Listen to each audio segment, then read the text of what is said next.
For 16 years, I lived two lives, and Jesus showed me the price of lies. I saw hell, I heard my sins scream back at me, and then Jesus appeared.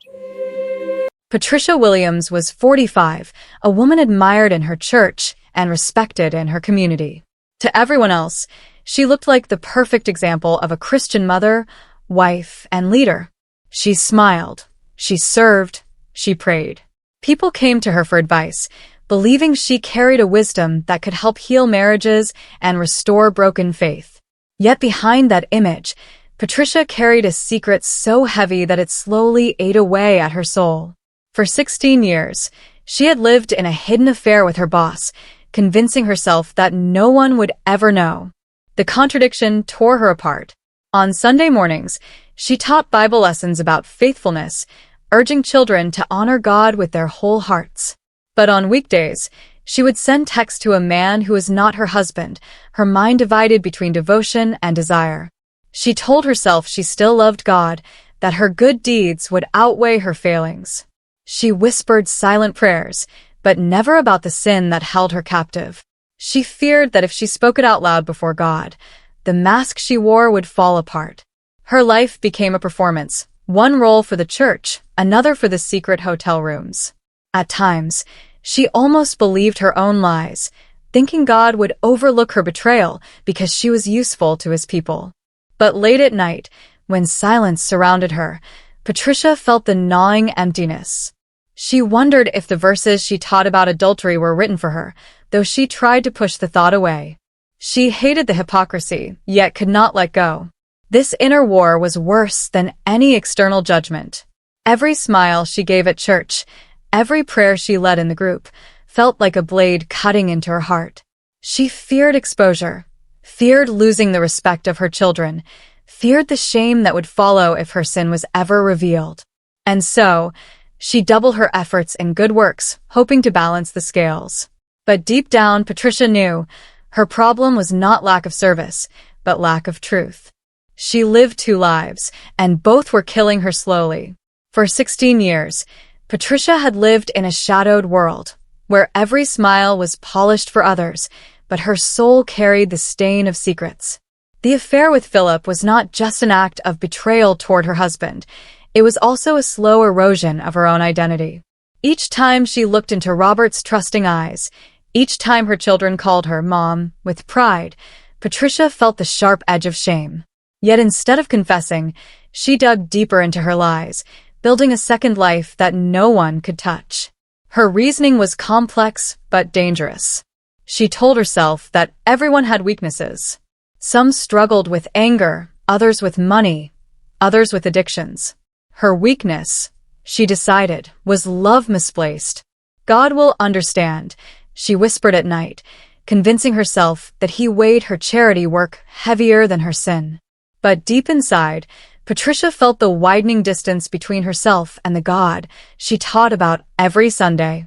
She preached faithfulness, but her prayers carried the taste of guilt. Living in two worlds slowly numbed her. She became skilled at deception, deleting messages, inventing excuses, wearing the mask of virtue. But no matter how carefully she managed the facade, she could never silence the voice inside that whispered, "You are not who they think you are." That voice returned in moments of quiet, when she was alone, when the busyness of serving others no longer drowned it out. What made the pain sharper was that Patricia truly loved her family. She loved Robert's kindness, the laughter of her children, the warmth of their home. Yet even in the middle of those blessings, she longed for the thrill of forbidden affection. It was as if two hearts were beating within her chest, each pulling her in opposite directions. One wanted holiness, the other chased desire. This inner division weakened her spirit.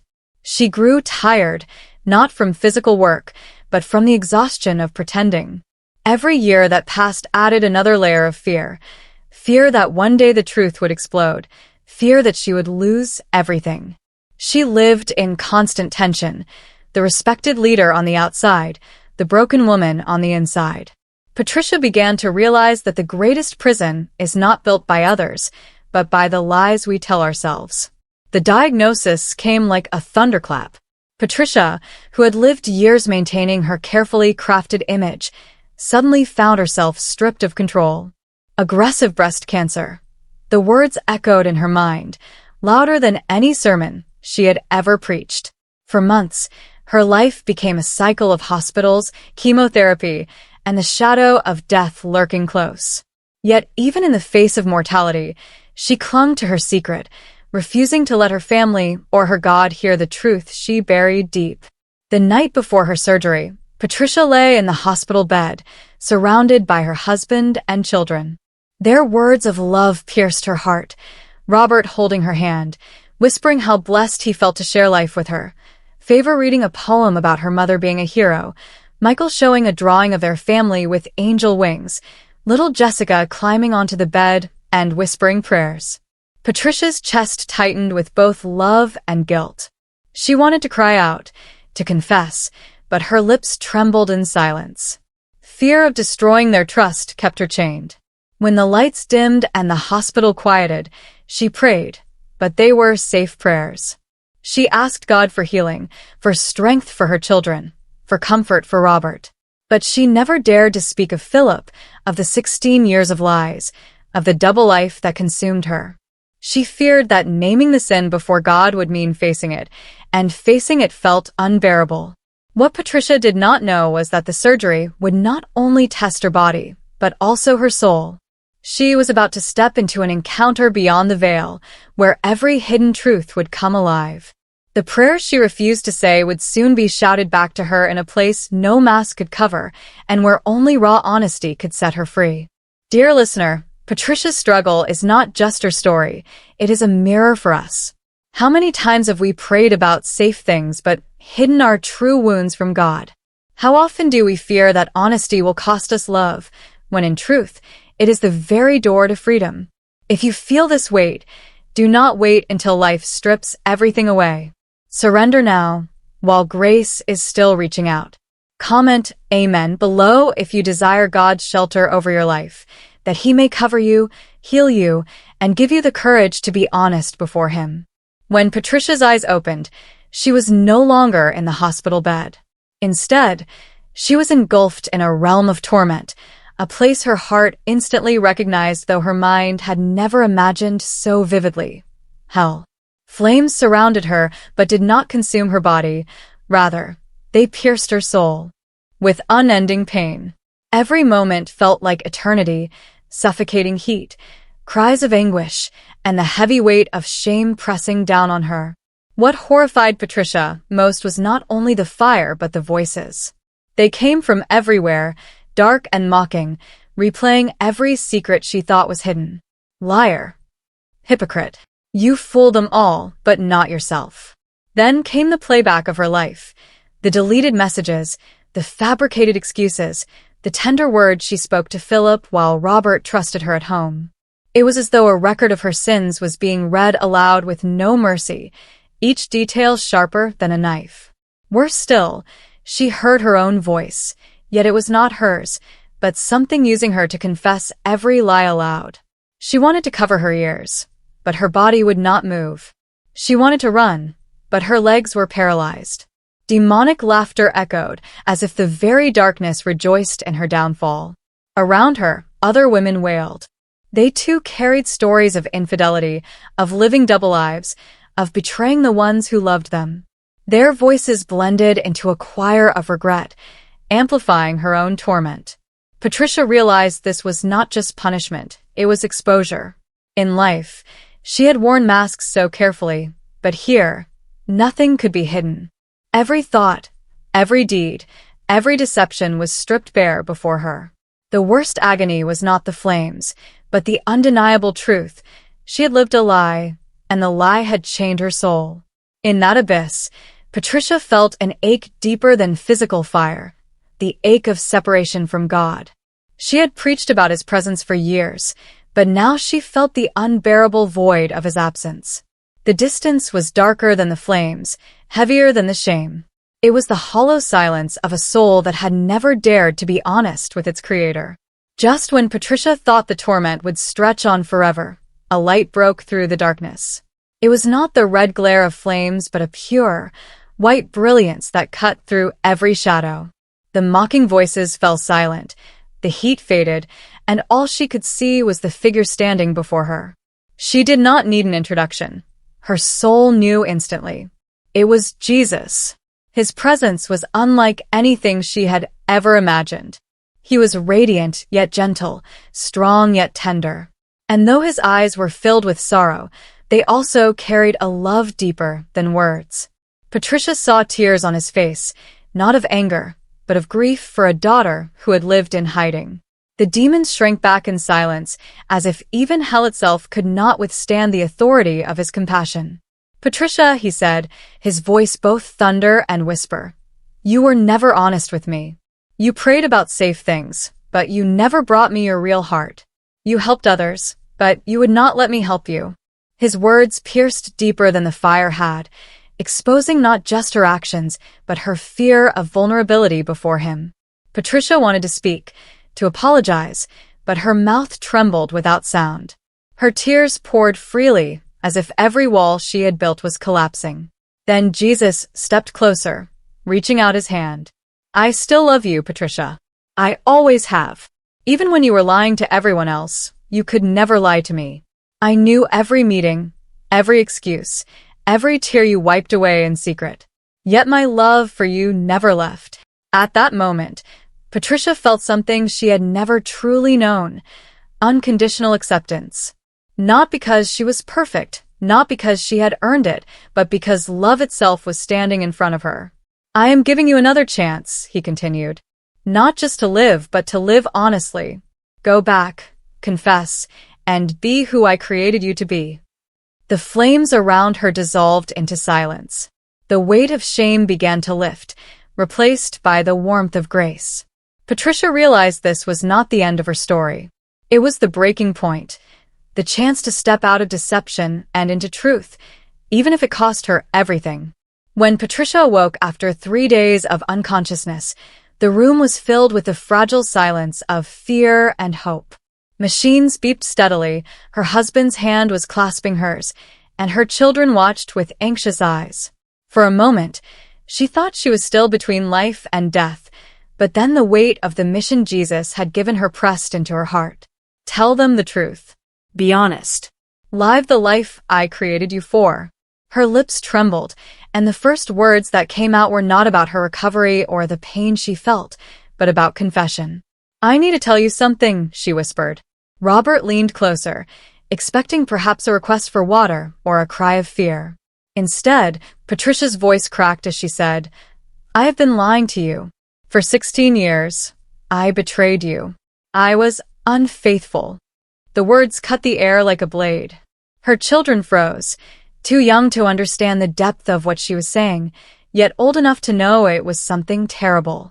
Tears streamed down Patricia's face as she poured out every detail: the secret meetings, the excuses, the false image she had carried in church and at home.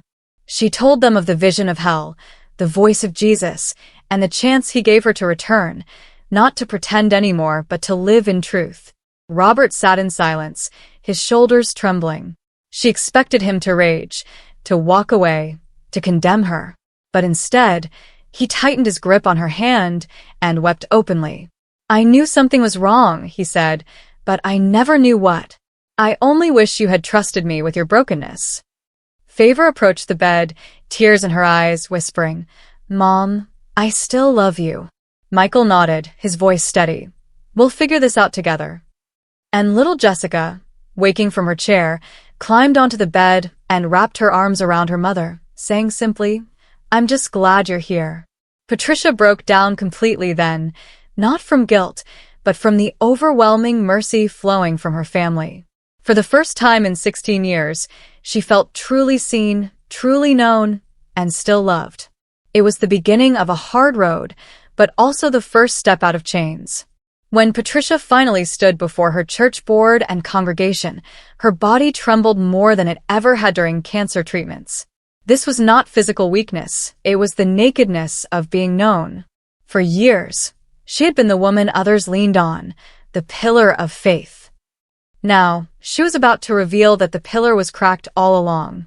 Her voice quivered as she confessed her affair, her double life, and the hypocrisy that haunted her. Gasps filled the room. Some looked away, unable to meet her eyes. Others glared with anger, wounded by her betrayal. Patricia felt every ounce of shame pressed down, yet she did not turn back. For the first time in her life, she was walking in truth, even if that truth cut deep. As she resigned from her leadership roles, Patricia sensed a mix of judgment and mercy around her. Some whispered, "How could she do this while teaching us about marriage and faithfulness?" Others shook their heads, muttering that she had deceived them for years. But then, unexpectedly, a few members approached with tears, not of anger, but of relief. One elderly woman hugged her tightly and whispered, "Thank you for being honest. I've carried my own secret for decades, and your courage gives me hope." A younger couple told her, "We thought leaders were untouchable, but now we see that God's grace is for all of us, even the broken." Patricia realized something profound. Though her sin had wounded others, her honesty was already healing hearts. The image of perfection had never saved anyone, but the witness of grace in brokenness could.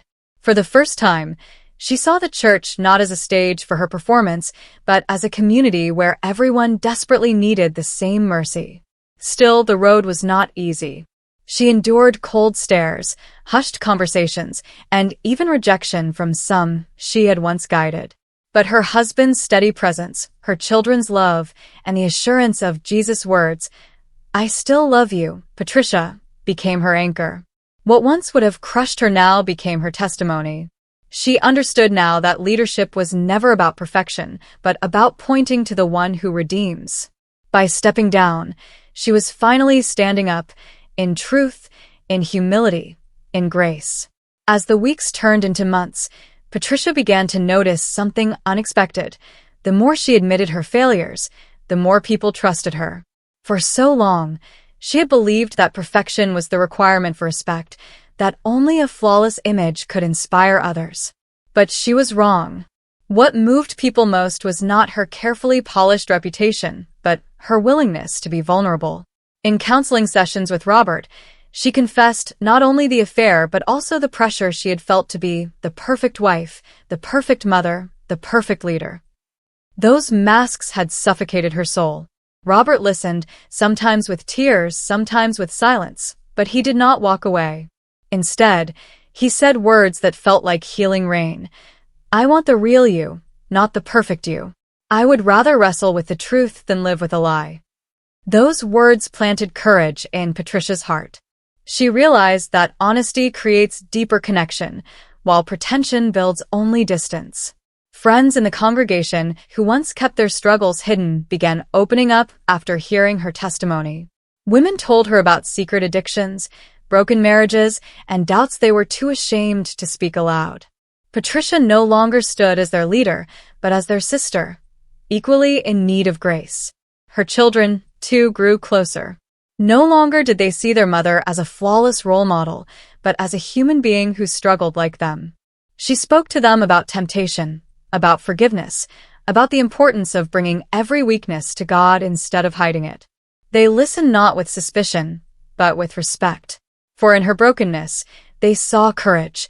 In her honesty, they saw freedom. Patricia finally understood. Chasing perfection had chained her, but truth had set her free. Her story was not about falling and failing. It was about discovering that God's love does not require masks. She no longer had to exhaust herself keeping up appearances. She could breathe. She could be real.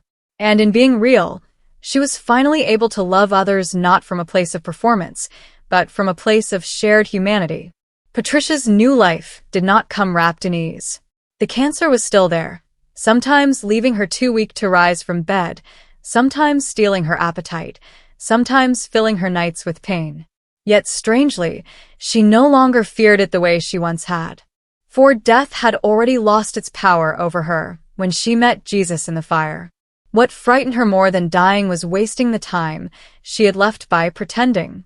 So, she chose truth. No longer teaching classes on marriage, Patricia began meeting with women one-on-one, simply telling her story. She spoke not as an authority, but as a fellow struggler who had been given grace. She reminded them that God does not demand masks, that He already knows every weakness and still offers love and second chances. Her voice, once polished for sermons, now trembled with sincerity. And that trembling made her words powerful. In community gatherings, she would testify, "I am still fighting cancer. I don't know how many days God will give me. But I do know this. I will spend them being real. I will not hide anymore.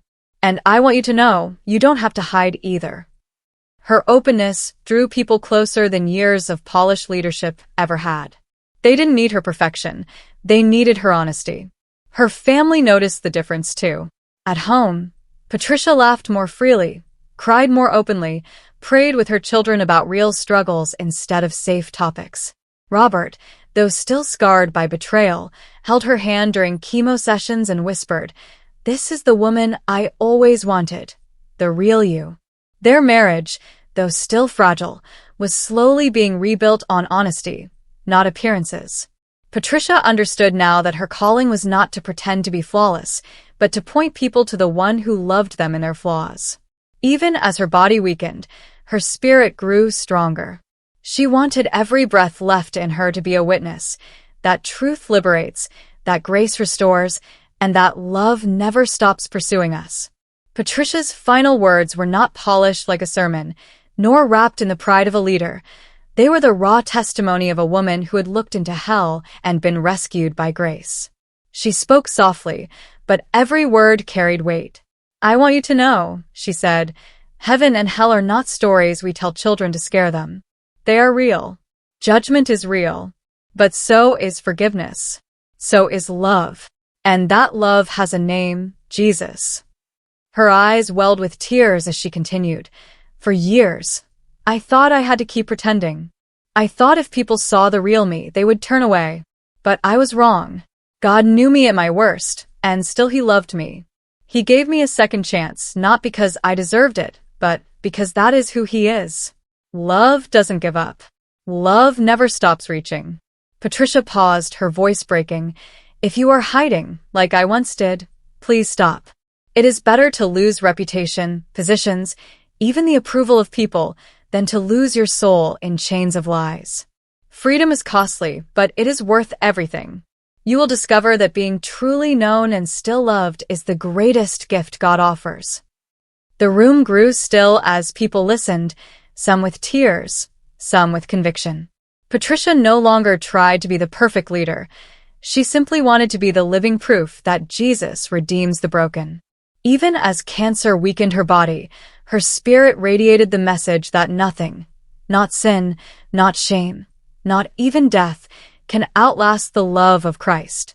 Finally, she looked into the camera, knowing her story would reach beyond the walls of her church. If this testimony touched you, I ask you to respond. Like this video, share it, and subscribe, not for me, but so more people can hear about the love of God. Someone you know might be carrying the same chains I carried. Help me tell them that freedom is possible. Help me tell them that love is real. Dear friend, Patricia's story is not only about her, it is about all of us. Each of us carries weaknesses, secrets, and fears that we try to hide. But God is not asking us to be perfect. He is asking us to be honest. His love is greater than shame, and His grace is stronger than our failures. If this testimony has touched your heart, do not keep it silent. Let it be your moment to step into the light.